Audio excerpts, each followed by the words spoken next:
nature of governments of national unity all over the world and across different historical periods, as well as geographic areas. They bring together parties from across the political spectrum. For example, at moments when a nation faces national conflict or deep socioeconomic challenges that can only be resolved through cooperation. A government of national unity is different from a typical coalition, nor is it a forum of allied or like-minded parties. The first fundamental decision we took was to accept the outcome of the elections with great humility on our part. We accepted that the people of South Africa made it clear that they are impatient with political bickering and endless blame game among politicians and political parties. The people of South Africa want us to put their needs, their interests and aspirations first, and they want us to work together for the sake of our country. We have heard our people, and we will work with our alliance partners and every sector that is willing to contribute to solutions to the challenges our country faces as we transition to a new decade of freedom. And so, even as we undertake our work under substantially changed conditions, we remain firmly committed to the advance of the national democratic revolution and the achievement of a united, non-racial, non-sexist, and democratic and prosperous South Africa. These changed conditions require that we strengthen our resolve and pursue our historic mission with even greater clarity, purpose, and vigor. Rather than see the decline in our electoral support as a defeat, we see it as a call to action. This is not the time to be bitter. It is not also the time to feel defeated. It is the time to be better and to do better. The people of South Africa have said not only that we must do more, but that we must do better, but also that in many respects we must change our ways. The task of this Lekgotla, which are often called the brains trust of our country, because gathered here are leaders from various formations that are interested in the progress of this country. So the task of this Lekgotla is therefore to set out the work that we need to do at this moment, in these circumstances, to build a strong, growing, and inclusive economy that protects and advances workers' rights and offers endless opportunities and livelihoods to the people of our country as a whole.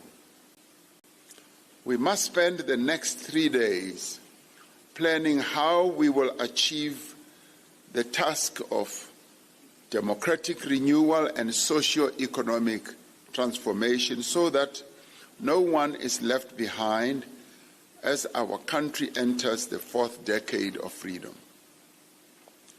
During the course of the election campaign, South Africans were unequivocal in expressing their disappointments and disapproval of our performance in some areas in which we have failed them. Communities told us of instances where our work in government and the achievement of our policy objectives have suffered because of the problems in our own organization.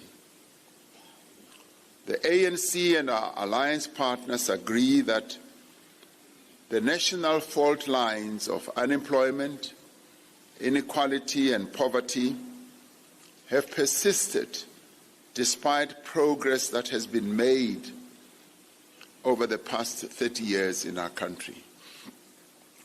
These fault lines have been exacerbated by crises such as the effect of state capture, a once-in-a-century pandemic, the shock caused by the July 2021 unrest, load shedding, and a rising cost of living. These all contributed to widespread loss of confidence in our movement's ability to address our people's concerns. The ANC and the Alliance therefore agree that at this Lekgotla, we must first and foremost focus on the economy and the important issue of economic transformation. As one leader from another country once said, it is the economy, stupid. And indeed, it is the economy.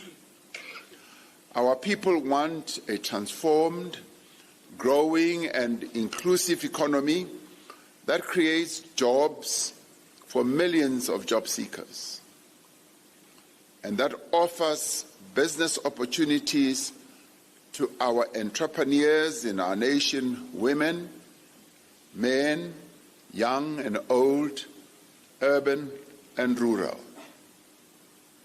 Women, as in the past, have once again shown during these past elections that they remain the torchbearers of our democracy. Women are 55% of registered voters. Yes, we should applaud to that. Just to repeat, they remain the torchbearers, the light bearers of our democracy. They are 55% of registered voters and registered a turnout of 62%, well above the national average. Now, they do this because women are community builders, playing a vital role in all sectors of society, even when their contributions are not always recognized or appreciated. Indeed, women bear the brunt of poverty and violence in our society as well.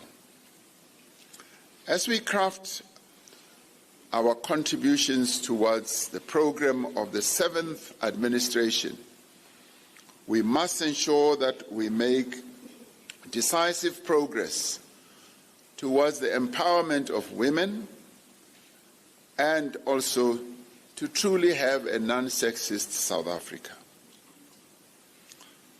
Together as the Alliance, we must confront the fact that our economy has barely grown over the last 14 years. Between 2010 and 2024, the average annual GDP growth rate was 1.2% a year. Now, this is anemic growth. This was lower than the rate of population growth over that period. What this means is that per capita GDP has been declining over the last decade and a half. That is why we say that inclusive growth must be our apex priority. This is necessary to create employment, to reduce poverty, and to reduce inequality as well. As alliance partners, we are determined that growth must be inclusive. It must be transformational as well. Inclusive growth must drive the redistribution of wealth and opportunity in our country. It must support the empowerment of Black South Africans and women and all those who in the past had been relegated to the fringes of the economy of our country. We must continue to protect and uphold hard-won rights of workers and continually strive to improve the conditions in which they work and they live.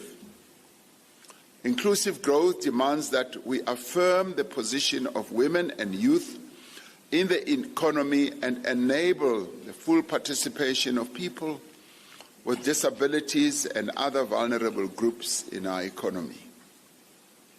We have demonstrated the value of public and social employment in creating immediate work and livelihood opportunities.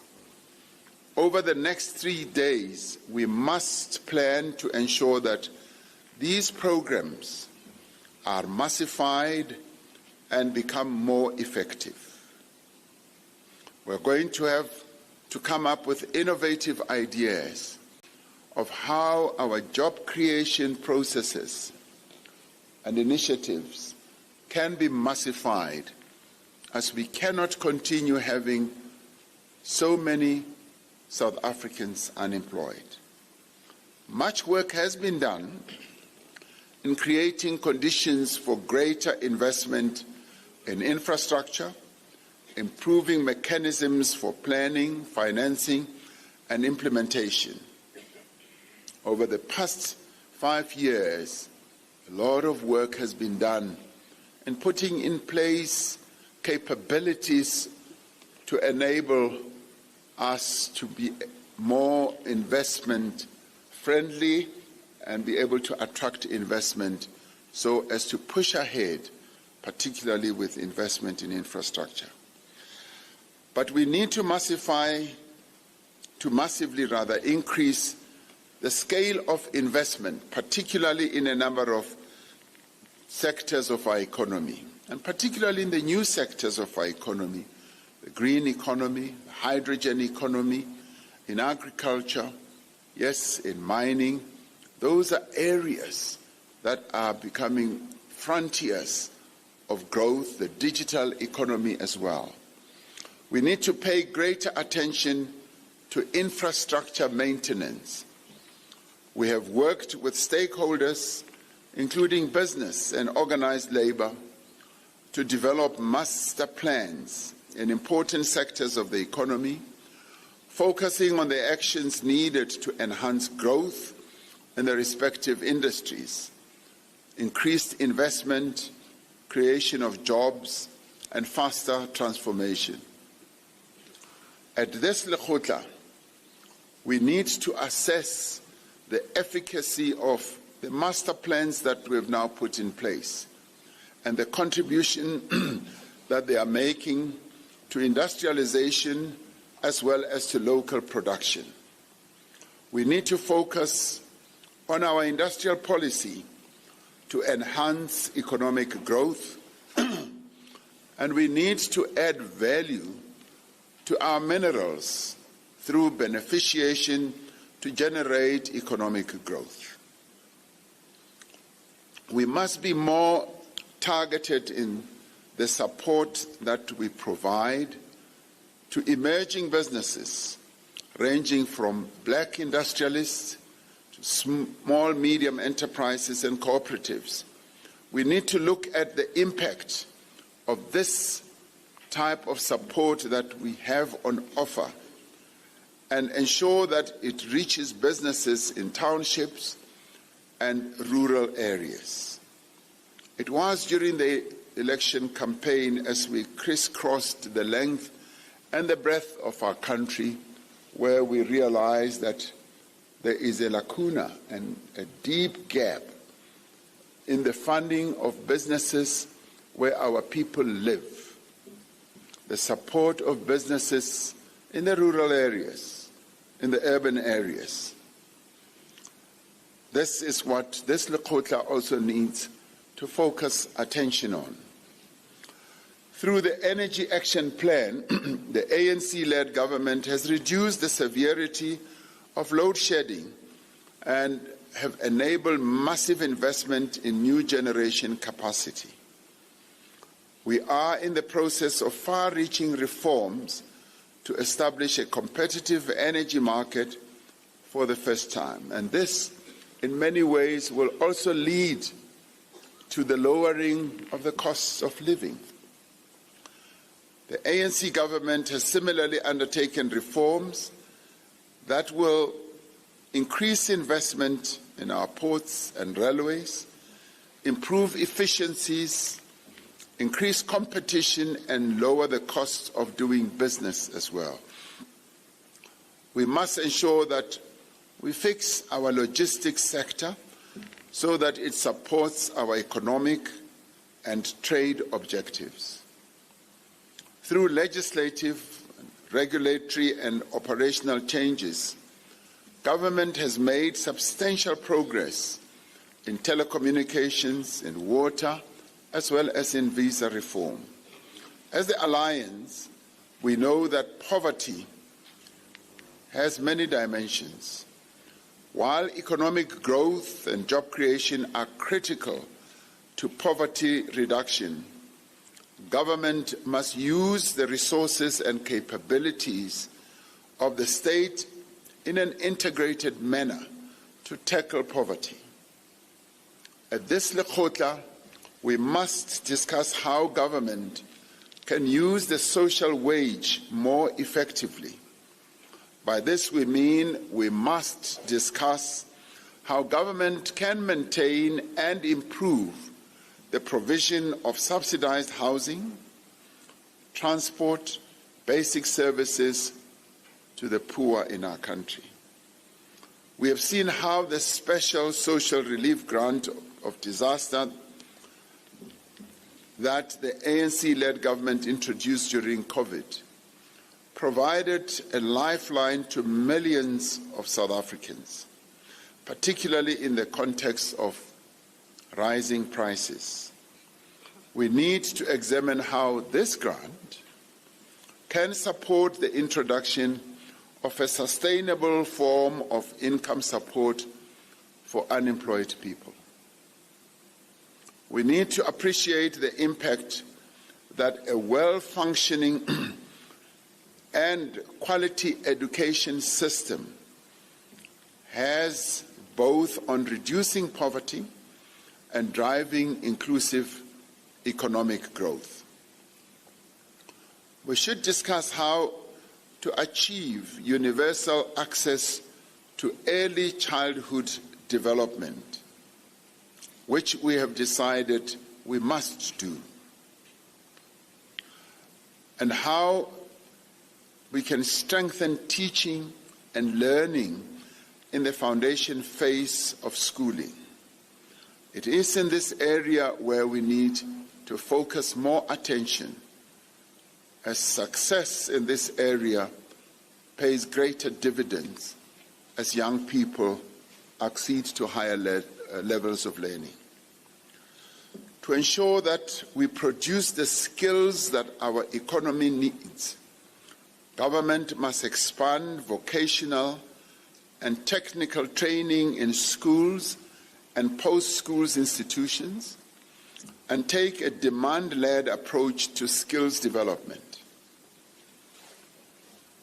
As alliance partners, we are committed to implementing the National Health Insurance. Talking about the National Health Insurance, I now feel hot.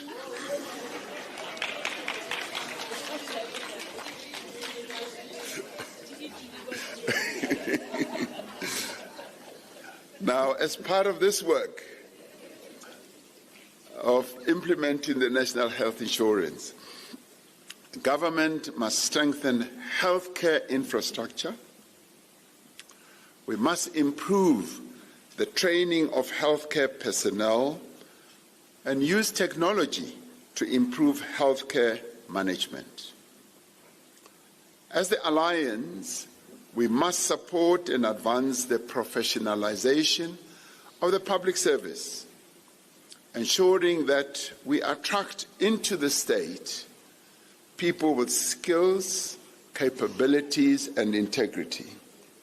We now have a very good and interesting development of how many young people are now coming forward, wanting to serve their country as public servants. The decision that we have taken that prior experience in work should no longer be a barrier to the entry of young people in employment is beginning to attract many young people to come forward to want to work for the state. We therefore need to professionalize the public service. We must continue with the work to reduce the potential for corruption and prevent undue political interference in the administration of the state.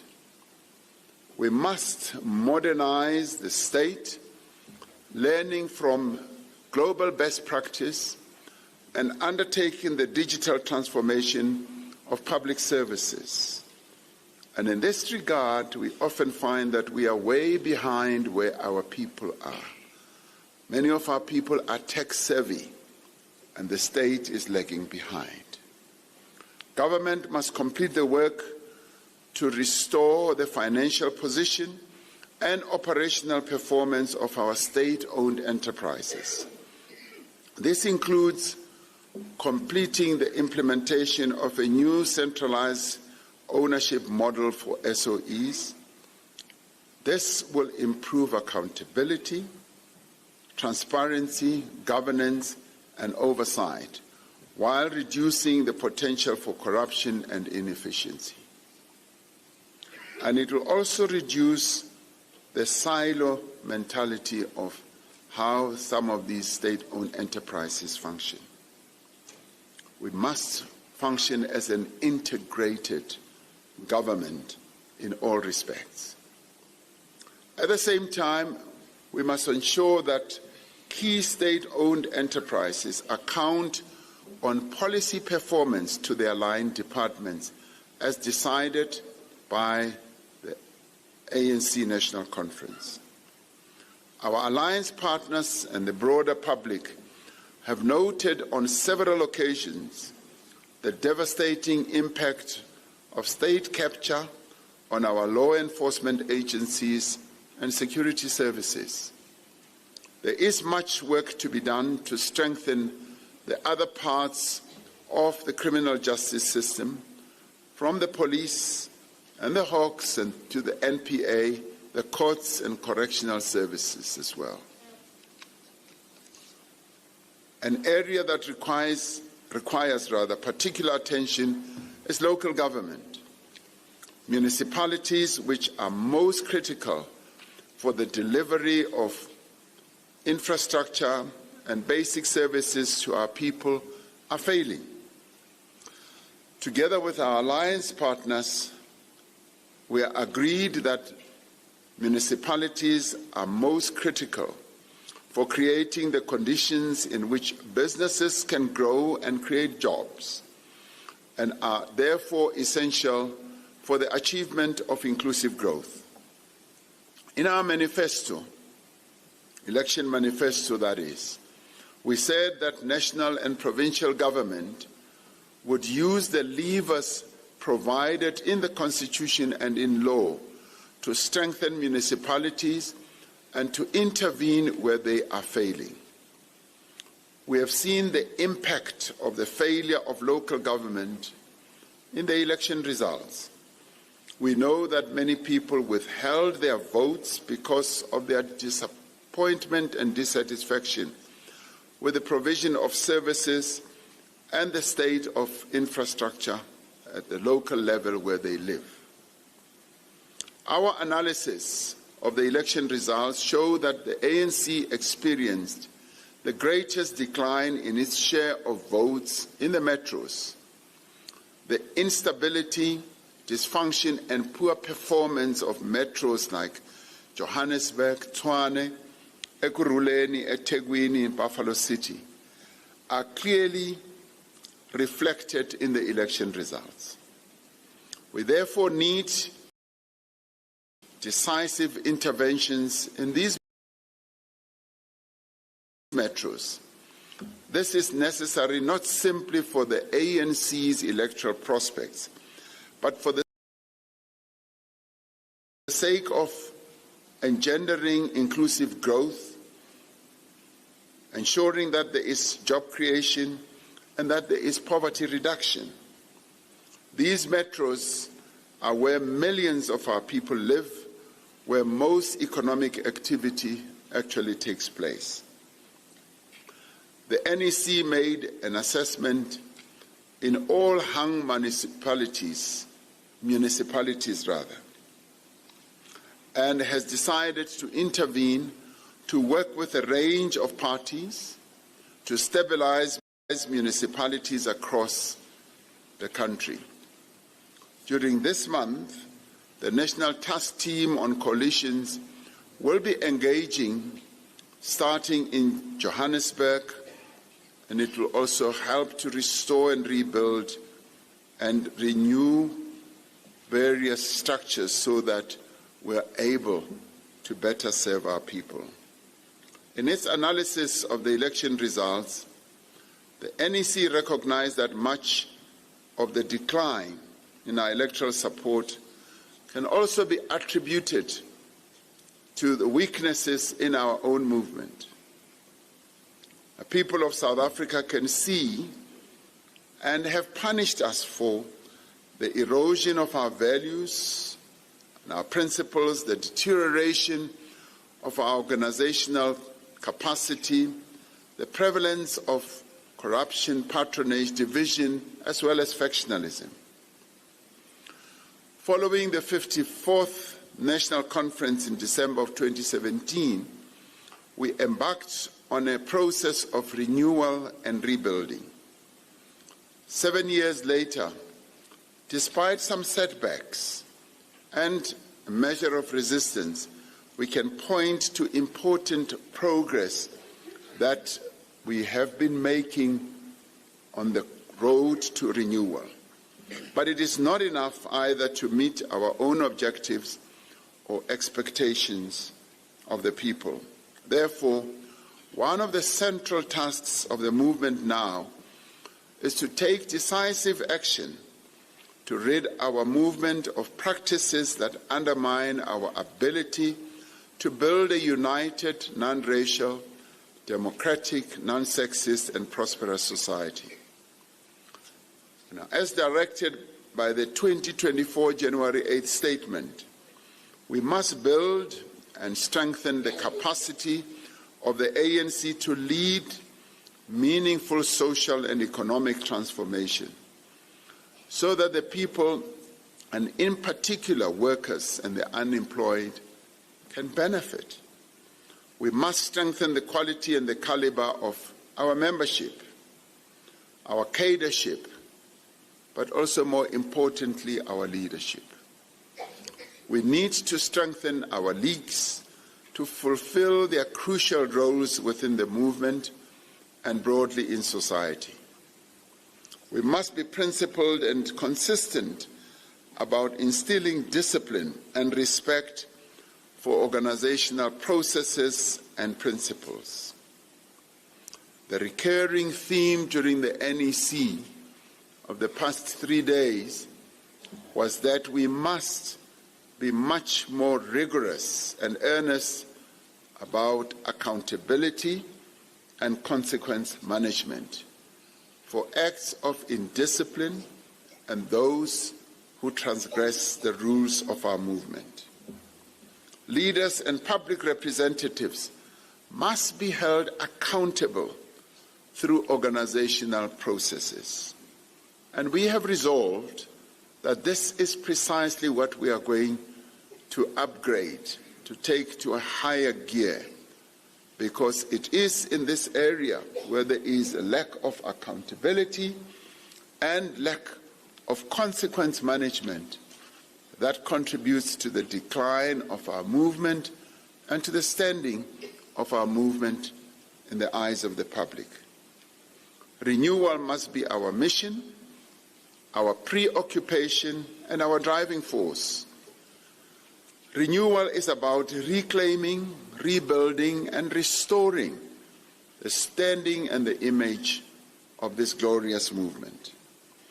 Reclaiming our position in society and rebuilding our structures from the ground up and restoring the trust of our people must be what preoccupies all our actions. We need to strengthen the progressive forces in society and mobilize them.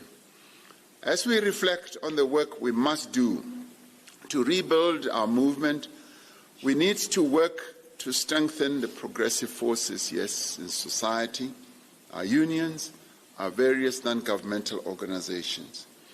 Central to this is the alliance, which remains the only progressive force of the left that has organizational capability and must support to lead the fundamental transformation of our society. We need to be actively involved in the lives of our communities from branch level.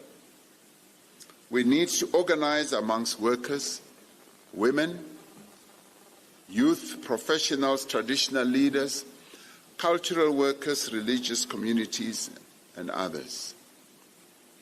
The unity of the alliance and the mass democratic movement is therefore key. We need to build a powerful progressive movement that will provide leadership in addressing the needs of our people. When the idea of a national dialogue was floated by President Thabo Mbeki, I immediately supported the proposal to convene a national dialogue, which I believe has the potential to galvanize South Africans across all strata and formations behind a national program of growth, development, and transformation. In our NEC meeting yesterday, we agreed that the convening of this national dialogue is an important and urgent priority. The modalities of undertaking this task are receiving urgent attention, as we will all need to work together to ensure that the national dialogue does indeed lead to a comprehensive national social compact that we need to reach with various structures in our society to take our country forward. One of the areas that requires specific attention is the organization of young people. The election results have demonstrated in stark terms that young people are disengaged from electoral processes. We need to better understand the concerns and attitudes of young South Africans and the forms of social, political, cultural, and other activities in which they engage. We need a new mindset. We can no longer expect young people to come to us. We must be the ones who go to them. But we must go to young people with credible initiatives that are going to engage them in building the South Africa that we want. Building a better Africa and a better world is our task. The NEC reaffirmed our historic and ongoing support for the inalienable right of self-determination of the people of Western Sahara. And we reaffirm our support for the struggle for self-determination for the people of Palestine. We condemn and have taken action at the International Court of Justice against Israel's genocide against the people of Gaza. We reaffirm our principled stance to the resolution of the Russia-Ukraine conflict and will continue to work towards ending that conflict through dialogue and negotiations. We continue to be engaged in silencing the guns on our continent through our engagement in the various conflicts that are taking place on our continent. South Africa will host the annual G20 summit in 2024. Some people say that this G20 summit, when many heads of states will descend on our country, could be at the same level as the 2010 FIFA football contest that took place here, or even bigger. We therefore need to embark on a national project of ensuring that the G20 does become successful. This is an important platform to advance the interests of our continent, Africa, and other countries of the global south, and to mobilize support for a more just and equal world order. The African Continental Free Trade Area offers our country a great opportunity to benefit from inter-regional trade within our continent. It becomes a golden opportunity for our business people, our exporters, to see the entire continent as their market of 1.3 billion people. We will continue to pursue a foreign policy that is based on our country's national interest, economic objectives, and in the furtherance of human rights, fundamental freedoms for all. In conclusion, we do find ourselves in one of the most grave and challenging moments in the 112 years of our movement's existence. We have suffered a great setback, yet we are neither daunted nor defeated. As a movement, we have in the past weathered many a storm. We have walked through many a fire. Storms, like fires, soon pass. Failure is not final. Setbacks are not defeats. We must never wallow in our setbacks. We must learn from these setbacks and must regroup, and we must adapt accordingly and move on. Although we face a difficult road ahead, we are resolute, and we are a resolute bunch of people, we, the Congress people.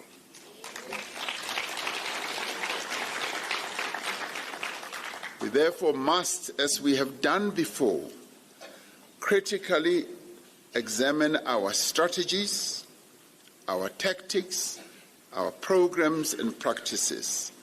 And this Lekgotla gives us the opportunity to do just that. We must analyze the domestic and international environment, the balance of forces, and the macroeconomic trends that are shaping our world. As we focus more of our discussions in the commissions we are going to have on the economy and on engendering inclusive growth. And we must agree on the actions we must take to restore our movement and pursue the national democratic revolution with greater vigor. We must be prepared to take difficult decisions and to follow through on the decisions that we will have taken. Now, these elections have focused our attention on state power, on how to retain it, on how to use it to advance the interests of our people. Over the next 3 days, we will have to grapple with difficult and complex matters. We will have to deploy our collective intellect, our collective insights and political understanding on how we deal with all these complexities that are given rise to by the situation we find ourselves in and the conditions in which our people live. As we do so, let us remember that what is required of us above all is honesty, hard work, humility, ethics, and respect for the people of South Africa. This is what should define us as a Lekgotla gathered here, the brains trust of our country. Thank you very much.